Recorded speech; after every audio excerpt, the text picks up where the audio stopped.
Hey guys, Matt Wenning at WenningStrength.com, and today we're going to shoot pec strains and tears and some common issues and how to avoid them with smart training. So I'm getting a lot of emails and a lot of different DMs on Instagram on, hey, I've strained my pec or I've torn my pec. What do I need to do? Well, the first thing you need to do is avoid them, and I'll show you how today.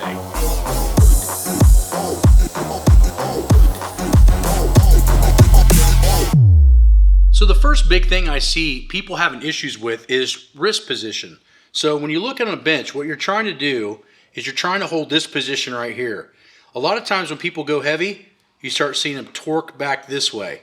If you look, that's going to start putting the bar pressure over the top of the shoulder versus here, where I feel it's more in the tricep. So as you get more wrist rotation, you're going to start putting more pressure right here. And that's the first step to having big pec and shoulder issues. So if you can start working on keeping your wrists a little straighter and your knuckles a little bit higher, that's going to help tremendously into keeping the pressure off of the pec and the shoulder. The next big thing you have to realize is we have to make sure that the bench press is a tricep dominant movement. All of us were taught in high school, maybe even college, maybe even people that haven't lifted very big weights but we thought were big weights at the time will tell you that the bench press is a chest exercise. Well, that may be secondarily true, but primary emphasis should be arm development in order to hit big bench presses. The same thing holds true with militaries. The stronger your arms get, the less shoulders you're going to use, and that's the same case in the bench press. So if you don't want pec tears, you need to have insanely strong arms. So let's go look and see how we would build strong arms. So the first thing in developing a strong bench press is to develop strong arms like we just talked about. How do we do that? Well, you can have some customized machines like this Wenning tricep bench. You can do it with cables. I like this machine because the camber of it gets heavier and heavier as you lift it, and it puts you in a position where you really can't use much shoulder. So what I do is I go back here and grab this piece here, take it out straight, get it right over to my eyebrows, keeping my elbows in tight, and straighten it all the way to here.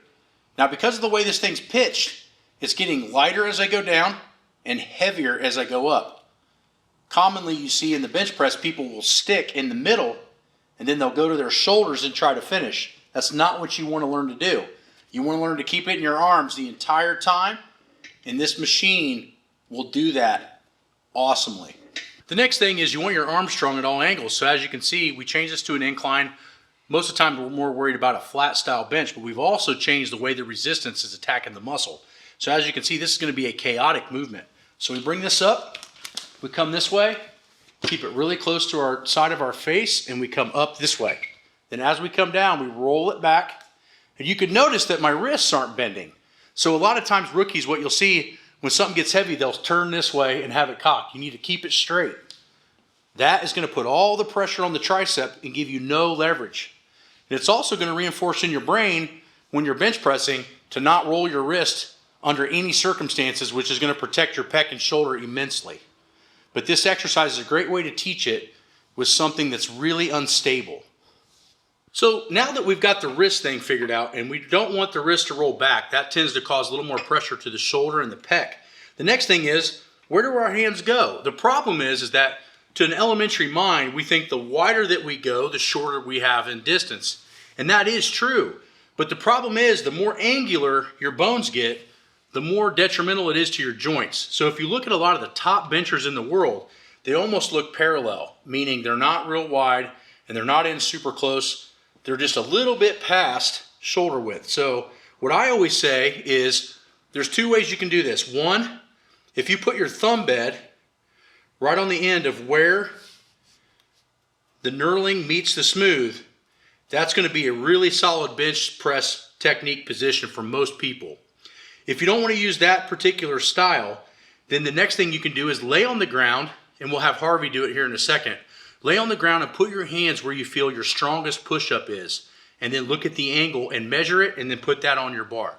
So let's see and hold my theory into account right now. Okay, so what we're going to do is we're going to let Harvey adjust this around. So go ahead and adjust around, Harvey.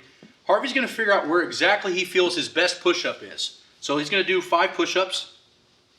His elbows have been tucked in really good. He's been taught by a fucking genius. Okay, so he's going to stop. Now let's measure his knuckles. So from his biggest knuckle to his biggest knuckle is 19 inches.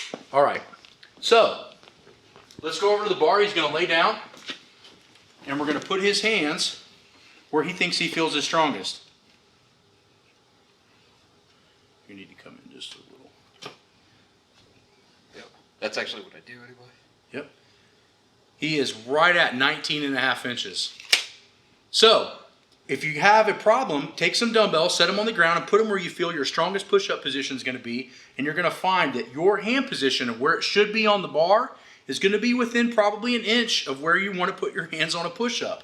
I actually learned that from Charles Poliquin about 3 or 4 years ago, and it holds true. The body is always going to try to put itself in its most mechanically advantageous position, and that's what we just did with Harvey. So Harvey's going to take this out, and he's going to bench press. You can see his knuckles are up. You can see he's touching, and he's pushing the weight in a straight line, keeping the pressure off of his pec and shoulder as much as possible.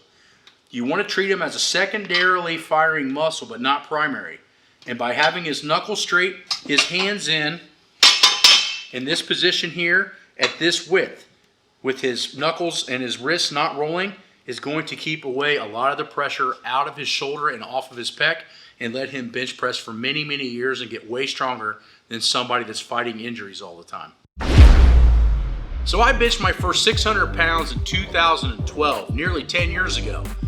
Worked that bench press all the way up to world-class standards as it was already.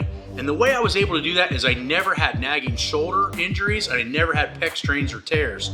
And how I did that was I had my hands in closer, I had my knuckles straighter, and I had my triceps stronger. Therefore, my pec and shoulder were only secondary movers and not primary movers. You find that most people, this isn't the case. So, lay on the ground, get in a push-up position, measure your knuckles, see where they're at, and then match that to your bench press technique, and you'll find that it's probably pretty close. Harvey, what the hell are you doing? 19.5 inches?